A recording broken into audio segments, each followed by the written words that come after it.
Good afternoon, welcome to life line. ఈ రోజు మనం మాట్లాడుకోబోతున్న టాపిక్ ఆస్టియోఆర్థరైటిస్. అంటే ఏంటి, మోకాలి ఆస్టియోఆర్థరైటిస్కి ఎటువంటి చికిత్స అందుబాటులో ఉంది, రోబోటిక్ అండ్ నాన్ రోబోటిక్ సర్జరీకి మధ్య తేడా ఏంటి వివరించడానికి శ్రీకర హాస్పిటల్స్ నుండి ప్రముఖ నీ and hip replacement surgeon doctor Abhishek barley గారు మనతో పాటు జాయిన్ అవుతున్నారు. ఆయన అడిగి మరిన్ని విషయాలు తెలుసుకుందాం. మీకు ఎలాంటి డౌట్స్ ఉన్నా కాల్ చేసి ఆయనతో మాట్లాడొచ్చు. నమస్తే అండి, వెల్కమ్ టు టీవీ నైన్.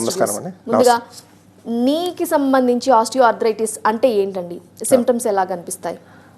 నీ ఆస్టియోఆర్థరైటిస్ అంటే తెలుగులో మోకీలు అరుగుదల అంటారండి. యూజువలీ మనకి ఎక్కువసేపు నిలబడినా మెట్లు ఎక్కాలన్నా దిగాలని ఇబ్బంది అవుతుంటుంది అనమాట. యూజువలీ ఇది మోకాలు 40-50 ఏళ్ళు దాటిన తర్వాత ఈ మధ్య కాలంలో చాలామందికి ఈ మోకాలు నొప్పులతో వస్తున్నారు. సో దీంతో మనకి ఈ ఆర్థరైటిస్ ఎందువల్ల వస్తుంది అనేది యూజువలీ కాల్షియం కానీ విటమిన్ డి డెఫిషియన్సీ వల్ల మోకాలు అరిగిపోయే అవకాశం ఉంటుంది. ఓకే, అసలు ఎవరు ఎఫెక్ట్ అవుతారు అంటే ఏం చెప్తారు? ఎవరు ఎఫెక్ట్ అంటే సాధారణంగా పోస్ట్ మెనోపాజల్ ఆస్టియోపొరోసిస్ అంటాం. ముఖ్యంగా మహిళల్లో 40 ఏళ్ళు దాటిన తర్వాత అండ్ జెంట్స్లో కూడా పురుషుల్లో కూడా 45-50 ఏళ్ళు దాటిన తర్వాత ఈ మధ్య కాలంలో చాలా చిన్న వయసులోనే మోకాలు అరుగుదల అనేది జరుగుతోందనమాట. ఒకప్పుడు 50 తర్వాత 60 తర్వాత వచ్చేవారు, కానీ ఇప్పుడు చాలా ఎర్లీగా వస్తున్నారు మన దగ్గరికి. So anywhere between 40 to 60 years of age వాళ్ళు ఎక్కువ మంది వస్తున్నారు మన దగ్గరికి. ఓకే, ట్రీట్మెంట్ ఆప్షన్స్ ఏమున్నాయండి? పేషెంట్ ముందు ఎలాంటి ఆప్షన్స్ కనిపిస్తాయి? ఓకే, ట్రీట్మెంట్ ఆప్షన్స్ అంటే సాధారణంగా ఈ మోకాలు అరుగుదల అనేది 4 స్టేజ్ల్లో ఉంటుందండి. మొదటి 2 స్టేజ్లతో మనకి మందులు ఫిజియోథెరపీతో కొద్ది వరకు నొప్పి తగ్గే అవకాశం ఉంటుంది. ఈ మధ్య కాలం లేటెస్ట్గా PRP injections, platelet rich plasma అని పిఆర్పి ఇంజెక్షన్స్ ఇస్తున్నాము. అది ఒక 3 స్టేజ్ 4 స్టేజ్ ప్రొసీజర్గా ఇస్తున్నాము. అది కూడా ఫస్ట్ టు 3rd స్టేజ్ వాళ్ళకి పనిచేస్తుంది, 4th స్టేజ్ వాళ్ళకి పని చేయట్లేదండి. 4th స్టేజ్లో ఖచ్చితంగా మనకి పూర్తిగా అరిగిపోయిందంటే సర్జరీ తప్ప వేరే ఆప్షన్ లేదు. ఓకే, సో 4 డిఫరెంట్ స్టేజెస్ ఉన్నాయని చెప్తున్నారు, వాటి గురించి వివరిస్తారా? ఏ స్టేజ్లో ఎలా ఉంటుంది అంట? ఓకే, ఫస్ట్ స్టేజ్ అనేది యూజువలీ మనకి లోపల ఈ జిగురు అంటే మధ్యలో కార్టిలేజ్ అంటాం అనమాట. ఆ కార్టిలేజ్ ఇప్పుడు అరుగుతుందంటే కొంచెం ఇంకా గ్యాప్ కనిపిస్తుంటుంది ఎక్స్రేలో. సో దాంతో ఇప్పుడిప్పుడే స్టార్ట్ అయిన వాళ్ళు సాధారణంగా పేషెంట్ డాక్టర్ దగ్గరికి వచ్చినప్పుడు ఒక ఎక్స్రే తీస్తాము. ఎక్స్రే తీసిన తర్వాత ఏ స్టేజ్ ఉందనేది ఆ ఎక్స్రే బట్టి మనం దాన్ని నిర్ధారిస్తాం అనమాట. So first stage and second స్టేజ్లో దాదాపు మనకి ఆ కార్టిలేజ్ అరుగుతుంది అనేది ఒక ఐడియా వస్తుంది డాక్టర్కి. దాంతో మనకి ఈ గ్లూకోసమైన్ ట్యాబ్లెట్స్, కాల్షియం ట్యాబ్లెట్స్ అని పెట్టి విటమిన్ డి ట్యాబ్లెట్స్ కూడా పెట్టి కొన్ని రోజులు ఫిజియోథెరపీ చేయిస్తాము. సాధారణంగా ఒక 2-3 మంత్స్ 2-3 నెలల వరకు ఈ మందులతో తగ్గడానికి ప్రయత్నిస్తామండి. ఒకవేళ మందులతో తగ్గట్లేదంటే నెక్స్ట్ ఆప్షన్ మనకి హైలోరానిక్ యాసిడ్ ఇంజెక్షన్స్ వచ్చాయి అండ్ పిఆర్పి ఇంజెక్షన్స్ ఇస్తామన్నమాట. ఆ ఇంజెక్షన్స్తో కూడా తగ్గట్లేదంటే ఫైనల్గా సర్జరీ గురించి ఆలోచించాల్సి వస్తుంది. 4th స్టేజ్లో మనకి స్టార్టింగ్ నుంచే మందులు ఫిజియోథెరపీ పిఆర్పి ఇంజెక్షన్స్ ఏవి పనిచేయవన్నమాట. ఖచ్చితంగా సర్జరీ గురించి ఆలోచించాల్సి వస్తుంది. 4th స్టేజ్ అంటే ఎంత సివియర్గా ఉంటుంది పెయిన్? ఎలాంటి సిమ్టమ్స్ మీరు చూస్తారు? పేషెంట్స్ మీ దగ్గరికి వచ్చినప్పుడు ఎలాంటి కంప్లైంట్స్తో వస్తున్నారు? Usually most of the times 4th stage అంటే బాగా కాలు వంగిపోయి ఉంటాయి. అంటే మనకి డక్లింగ్ గేట్ అంటామన్నమాట. అంటే యూజువలీ మనుషులు బాతులాగా నడుస్తారు. సో దానివల్ల చాలా కాంప్లికేషన్స్ రావడంతో స్పైన్ అంటే వెన్నుపూస కూడా ఎఫెక్ట్ అవుతుంది అనమాట. సో ఆ వెన్నుపూస కూడా స్పాండిలైటిస్ అయ్యే ఛాన్సెస్ ఉంటుంది. సో ఎక్కువసేపు నిలబడి పని చేసుకోలేకపోయి, ముఖ్యంగా మహిళలు కిచెన్ రూమ్లో వంట చేయాలన్నా కానీ లేదంటే రాత్రి పడుకున్నప్పుడు లేచి బాత్రూమ్కి వెళ్ళాలన్నా కానీ ఇబ్బంది పడతారనమాట. ఇటువంటి స్టేజెస్లో వాళ్ళు పెయిన్ కిల్లర్స్ కూడా నొప్పి మాత్రం కూడా పనిచేయవు. తర్వాత future regular day to day activities, బయటికి వెళ్ళాలన్నా షాపింగ్కి వెళ్ళాలన్నా ఎక్కడికి వెళ్ళాలన్నా ఇబ్బంది పడతారు. ఏం పని చేయాలన్నా 100 సార్లు ఆలోచిస్తారు. ఇటువంటి పరిస్థితుల్లో మన క్వాలిటీ ఆఫ్ లైఫ్ అనేది తగ్గిపోతుంది. సో దాంతో మనము ఒక క్వాలిటీ ఆఫ్ లైఫ్ ఇంప్రూవ్ చేసుకోవాలంటే ఖచ్చితంగా సర్జరీ చేసుకుంటేనే బెటర్. సర్జరీని ఎప్పుడు సజెస్ట్ చేస్తారు ఒక పేషెంట్కి? లేదా ఒక కోర్స్ ఆఫ్ మెడిసిన్స్తో హీల్ అయ్యే ఛాన్సెస్ ఎంతవరకు ఉంటాయి? మామూలుగా 4th స్టేజ్లో వచ్చినప్పుడు సడన్గా పేషెంట్కి సర్జరీ అని కూడా చెప్పినా కానీ వాళ్ళు కొంచెం షాక్కి లోన్ అవుతారు. సో ఫస్ట్ మెడిసిన్స్ ఇచ్చి చూస్తామండి. మందులు ఇచ్చిన తర్వాత ఒక 2-3 నెలలు చూస్తాం. తర్వాత ఫిజియోథెరపీ ఎక్సర్సైజెస్ అంటామన్నమాట. ఈ క్వాడ్రిసెప్స్ స్ట్రెంథనింగ్ ఎక్సర్సైజ్ అంటాం. అంటే తొడభాగం కండరాల్ని గట్టిపరచుకోవడానికి ప్రత్యేకంగా కొన్ని ఎక్సర్సైజెస్ ఉంటాయి, వ్యాయామాలు.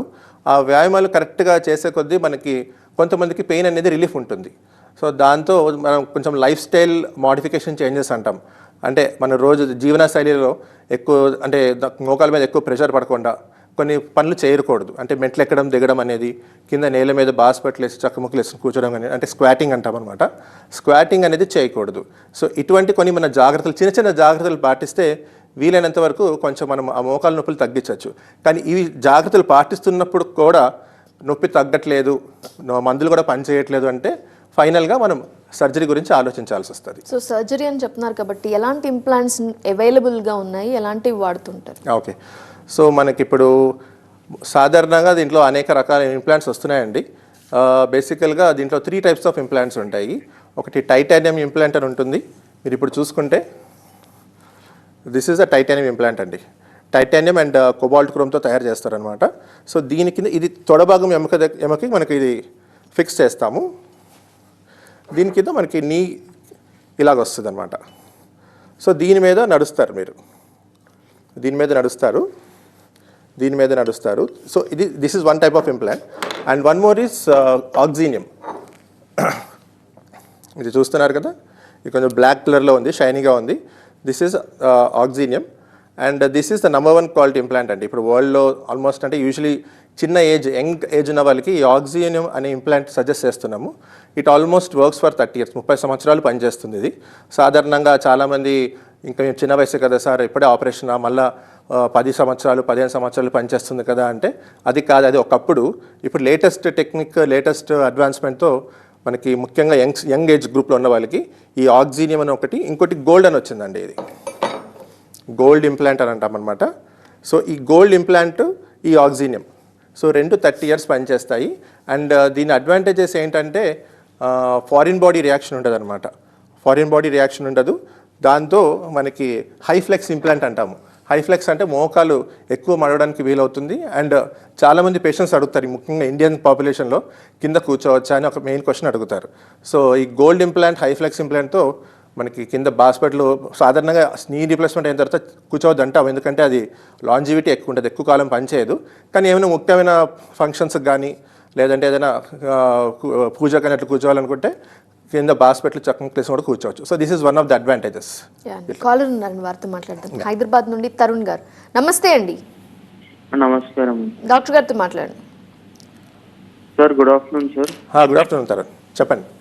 నా పేరు తరుణ్, హైదరాబాద్ తో కాల్ మాట్లాడుతున్నామండి.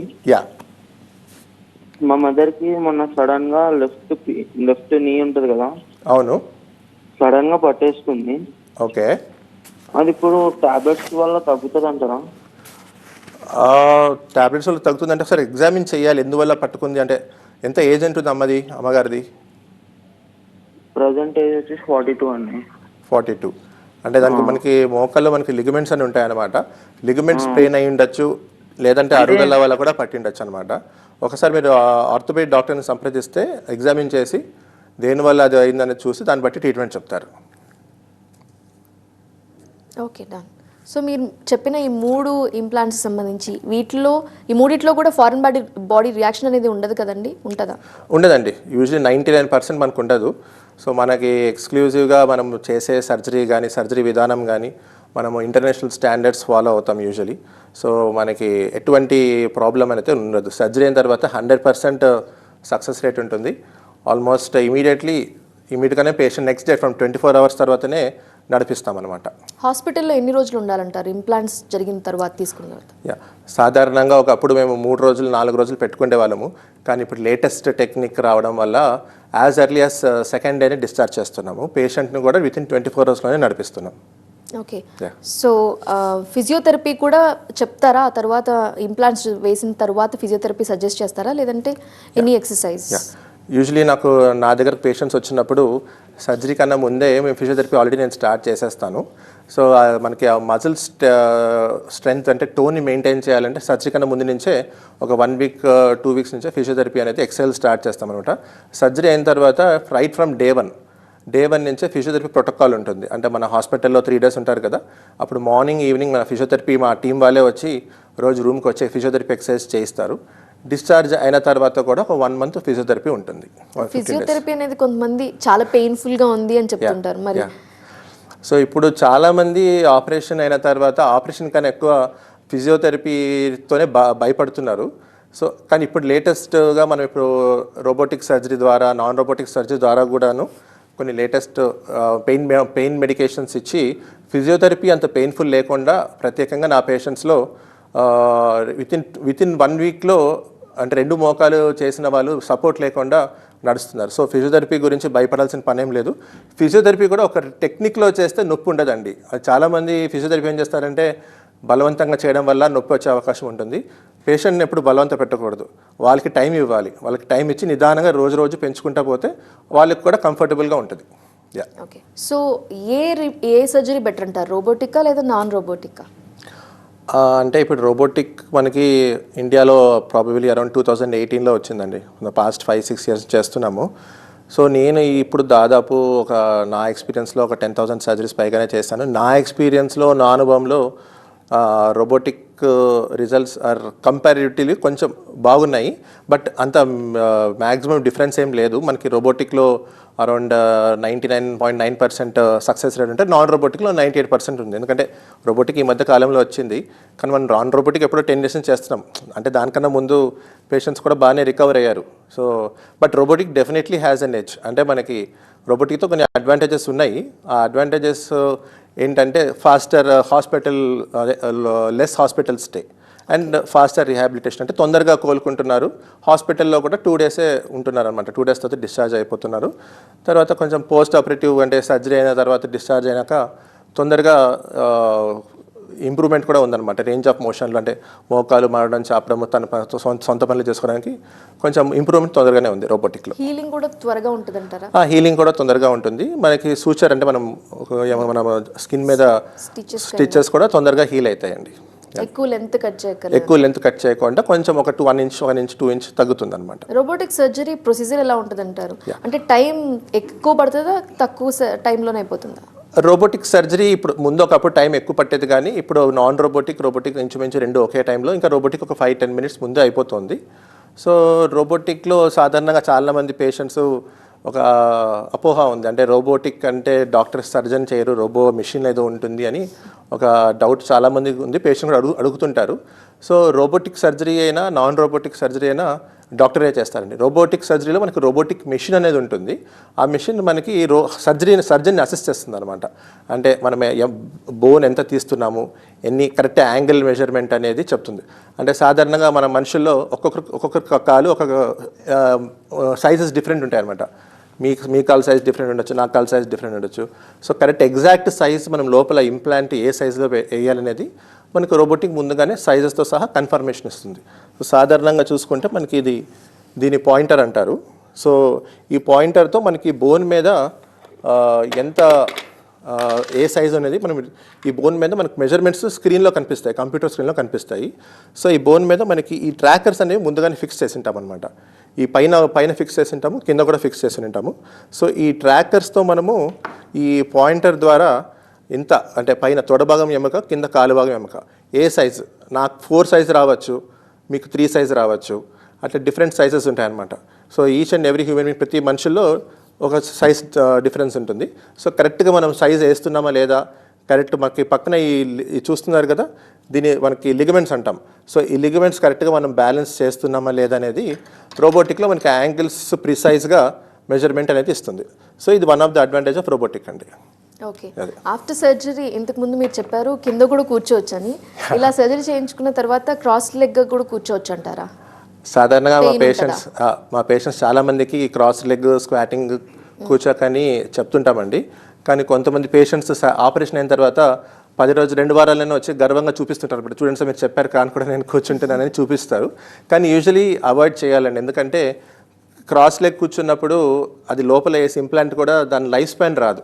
అంటే 30 సంవత్సరాలు పని చేయాల్సింది దాని లైఫ్ తగ్గిపోతుంది, 20 సంవత్సరాలు పని చేయాల్సింది దాని లైఫ్ తగ్గిపోతుంది. అంటే లోపల మనం కూర్చున్నప్పుడు ఈ మధ్యలో పాలీ అంటాం అనమాట. ఈ వైట్ కలర్లో ఉండేది పాలీ. సో మనం కింద కూర్చున్నప్పుడు సాధారణంగా పరిశోధనలో తెలియని ఏంటంటే మనకు శరీరం బరువుకి 4 ఇంతలు రెట్టింపు బరువు దీని మీద పడుతుంది. సో దీని మీద పడినప్పుడు ఇది 30 ఇయర్స్ పని చేయాల్సింది 15-20 ఇయర్స్ పని చేయొచ్చు. సో అది కేవలం ఆ ఒక్క రీజన్ వల్ల కింద కూర్చోవద్దు అంటాం అనమాట. అంటే పాలీ వేర్ అయ్యే అవకాశం ఉంది. పాలీ వేర్ అంటే ఇది కూడా అరిగిపోతే మళ్ళీ సెకండ్ సర్జరీకి దారి తీస్తుంది అనమాట. సో వీలైనంత వరకు పేషెంట్స్కి కూర్చోవద్దంటాము. మరీ వాళ్ళు ఏదైనా అడిగితే ఏదైనా ఇంపార్టెంట్ ఫంక్షన్కి ఏదైనా కూర్చోవాల్సి వస్తే కూర్చోవచ్చు, but otherwise most of the time avoid చేయాలి. ఓకే, ఈ ఆపరేషన్కి గవర్నమెంట్లో కొన్ని స్కీమ్స్ ఉంటాయి, ఇవి చేయించుకోవచ్చు ఫ్రీగానే, అది మీ హాస్పిటల్లో అవైల్ చేసుకోవచ్చు అంటారా? ఉన్నాయండి, మనకు హాస్పిటల్లో సెంట్రల్ గవర్నమెంట్ స్కీమ్ ఉంది, ఎంప్లాయ్మెంట్ హెల్త్ స్కీమ్ ఉంది, తర్వాత ఎక్స్ మిలిటరీ స్కీమ్స్ ఉన్నాయి. సో వీటిల్లో అంతా మనకి ఆల్మోస్ట్ ప్యాకేజ్లోనే వచ్చేస్తుంది. ఇంకా ఈహెచ్ఎస్ ఎంప్లాయ్మెంట్ ఆరోగ్యశ్రీలో అయితే లేదు, ఇది మనకు నీ రీప్లేస్మెంట్ అది తప్ప వేరే మిగతా ఎలక్ట్రిసిటీ డిపార్ట్మెంట్లో కానీ వేరే సెంట్రల్ గవర్నమెంట్ స్కీమ్స్ ఉన్నాయండి, దాంట్లో చేసుకోవచ్చు. ఓకే, అసలు హెల్త్ ఇన్సూరెన్స్ ఇంపార్టెంట్ అంటారా, మీరేం చెప్తారు? హెల్త్ ఇన్సూరెన్స్ ఇప్పుడున్న కాలంలో మనకి మెడికల్ ట్రీట్మెంట్ చాలా కాస్ట్ ఎక్కువైపోయిందండి, చాలా అంతే సామాన్య ప్రజలకి అందుబాటులో లేకుండా పోయింది. కాబట్టి ప్రతి ఒక్కరూ హెల్త్ ఇన్సూరెన్స్ చేయడం వల్ల మనకి ఫ్యామిలీకి సెక్యూరిటీ ఉంటుంది. ఫ్యూచర్లో ఏం జరుగుతుందో మనకి ఎవరికి తెలియదు, మన చేతుల్లో లేదనమాట. సో హెల్త్ ఇన్సూరెన్స్ అనేది డెఫినెట్లీ ప్రతి ఒక్కరూ చేసుకోవాలి. హెల్త్ ఇన్సూరెన్స్ చేసుకుంటే మనకు ఒక కవరేజ్ అనేది లైఫ్ లాంగ్ ఉంటుందన్నమాట. So I would suggest everyone to get health insurance done. Knee replacement అనగానే చాలా కాస్ట్లీ అనుకుంటారు కదా, ఏమన్నా మీ హాస్పిటల్లో ఆఫర్స్ కానీ డిస్కౌంటెడ్ ప్రైజెస్ కానీ ఉంటాయా? యాక్చువల్లీ ఇప్పుడు మేము మా శ్రీకర హాస్పిటల్లో ఇప్పుడు 11th యానివర్సరీ సెలబ్రేషన్స్గా ఈ ఏప్రిల్ అండ్ ప్రాబబిలీ మే వరకు కొంచెం డిస్కౌంటెడ్ ప్రైస్లోనే చేద్దాం అనుకుంటున్నాము. సో డెఫినెట్లీ చూసుకొని మేము ఫ్లెక్సిబుల్గానే ఉంటామండి, డిస్కౌంటెడ్ ప్రైస్లోనే చేస్తున్నాం. రెండు నీస్కి కూడా, రెండు మోకాళ్ళకి ఒకేసారి రీప్లేస్మెంట్ కూడా చేయించుకోవచ్చు అంటారా, లేదా రెండు కాళ్ళు ఒకేసారి సర్జరీ అయ్యేసరికి తను నడవడానికి కష్టం అని కొంచెం భయం ఉంటుంది కదా? అవునండి, అంటే ఇప్పుడు మన దగ్గర పేషెంట్ నా దగ్గరకు వచ్చినప్పుడు బాగా రెండు కాళ్ళు బాగా వంకరిపోయినాయంటే నేను రెండు కాళ్ళు ఒకేసారి చేయించుకోవడానికి సజెస్ట్ చేస్తానండి. ఎందుకంటే మనకి అలైన్మెంట్ అనేది రెండు ఒకేసారి స్ట్రైట్ అయిపోతాయి. కానీ దానికన్నా ముందు పేషెంట్ కూడా మెడికలీ ఫిట్ ఉండాలి. మెడికలీ అంటే మనకి కార్డియాక్ పరంగా, హార్ట్ పరంగా ఫిట్ ఉండాలి. మిగతా మనకి ఇప్పుడు హాస్పిటల్లో ఫస్ట్ కార్డియాలజీ అంటే గుండె టెస్ట్ చేసిన తర్వాత గుండె బలంగా ఉంది, రెండు కాళ్ళు ఒకే రోజు చేసుకోవచ్చు అంటే why not, definitely we can go ahead with 2 knees. Okay, surgery అయిన తర్వాత ఏ సపోర్ట్ లేకుండా నడవాలంటే ఎంత టైం పడుతుంది అంటారు? ఏ సపోర్ట్ లేకుండా అంటే ఇమీడియట్లీ యాజ్ ఎర్లీ యాజ్ 1 weekలో సపోర్ట్ లేకుండా రెండు కాళ్ళు చేసిన వాళ్ళకి 1 weekలోనే సపోర్ట్ లేకుండా నడిచేస్తున్నారండి, ఏం ప్రాబ్లం ఉండదు. కొంతమంది అయితే సర్జరీ అయిన 3rd పోస్ట్ ఆపరేటివ్ డేకి నడిచేస్తున్నారు. Okay, that's good. అయితే ఆ ఆపరేషన్ చేయించుకున్నారు, నీ రీప్లేస్మెంట్ అనుకోండి, తర్వాత అదర్ ప్రాబ్లమ్స్ ఏమైనా అటాక్ అవుతే వేరే అదర్ హాస్పిటల్కి వెళ్ళాలా లేదా శ్రీకర హాస్పిటల్కి రావచ్చు అంటారా? మన శ్రీకర హాస్పిటల్లో మంది మల్టీ డిసిప్లినరీ అప్రోచ్ అండి. అంటే మల్టీ డిసిప్లినరీ అంటే కేవలం ఆర్థోపెటిక్సే కాదండి, ఆర్థోపెటిక్స్కి సపోర్ట్ చేసే బ్రాంచెస్ జనరల్ మెడిసిన్ కానీ, కార్డియాలజీ డిపార్ట్మెంట్ కానీ, న్యూరో ఫిజిషియన్ డిపార్ట్మెంట్ కానీ, న్యూరో సర్జరీ డిపార్ట్మెంట్ కానీ, మనకి ఈ డిపార్ట్మెంట్స్ అన్నీ ఉన్నాయి. సో సర్జరీ కన్నా ముందు, సర్జరీ తర్వాత కూడా ఏ ప్రాబ్లం వచ్చినా కానీ అందరూ మనకి మల్టీ డిసిప్లినరీ అప్రోచ్ అంటే అందరు డాక్టర్స్ కలిసికట్టుగానే, క్రిటికల్ కేర్ టీం కూడా ఉంది, అందరు డాక్టర్స్ కలిసికట్టుగా ట్రీట్మెంట్ చేసి పేషెంట్ని 4 daysలో ఏ ప్రాబ్లం లేకుండా డిశ్చార్జ్ చేస్తున్నాం. రైట్ అండి. డిశ్చార్జ్ అయిన తర్వాత డాక్టర్తో ఫాలోఅప్ ఎలా ఉండాలంటారు? సో డిశ్చార్జ్ అయిన తర్వాత నేను నా పేషెంట్స్కి ఎక్స్క్లూజివ్గా ఆన్లైన్ వీడియో కన్సల్టేషన్ చేస్తున్నాను. ఎవ్రీ వీక్లీ ప్రాబ్లం ఏమైనా ఉంటే పేషెంట్ డైరెక్ట్గా మా హాస్పిటల్ ద్వారానో లేదంటే నాకన్నా ఫోన్ చేసి ఎలా ఉందనేది చెప్తారు. తర్వాత ఎవ్రీ మొదటి 3 నెలల్లో ప్రతి నెలకు ఒకసారి నా దగ్గర రావాల్సి వస్తుంది. నేను కూడా ఎంత ఇంప్రూవ్మెంట్ ఎలా ఉంది అనేది ఎక్స్రే తీసి చూస్తాను, వాళ్ళ ప్రోగ్రెస్ కూడా నేను ట్రాక్ చేస్తాను. ఆఫ్టర్ 3 months తర్వాత 6 monthsకి ఒకసారి 1 yearకి ఒకసారి పిలిపిస్తుంటాం అనమాట. సో నీ రీప్లేస్మెంట్ గురించి చెప్పారు, హిప్ రీప్లేస్మెంట్ సర్జరీ అనేది ఎలా జరుగుతుంది, ప్రొసీజర్ ఎలా ఉంటుంది అంటారు?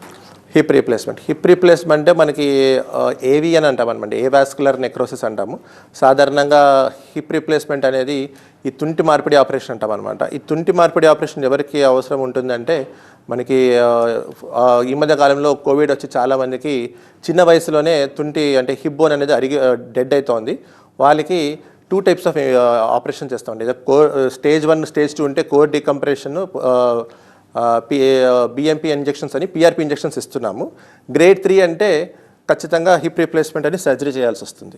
హిప్ రీప్లేస్మెంట్లో మనం ఇట్లా లోపల ఇంప్లాంట్ అనేది వేస్తామన్నమాట. ఇమీడియట్గా సర్జరీ అయిన తర్వాతనే Day 1 24 గంటల్లోనే నడిపిస్తాము. డిశ్చార్జ్ 2-3 రోజులు డిశ్చార్జ్ చేస్తున్నాము. వితిన్ 1 monthలో సపోర్ట్ లేకుండా ఫ్రీగా నడుస్తున్నారు. Thank you. రైట్ అండి, thank you doctor, thank you for joining. Thank you. So ఇది వాళ్ళ లైఫ్ లైన్. అప్డేట్స్ కోసం చూస్తూనే ఉండండి TV9.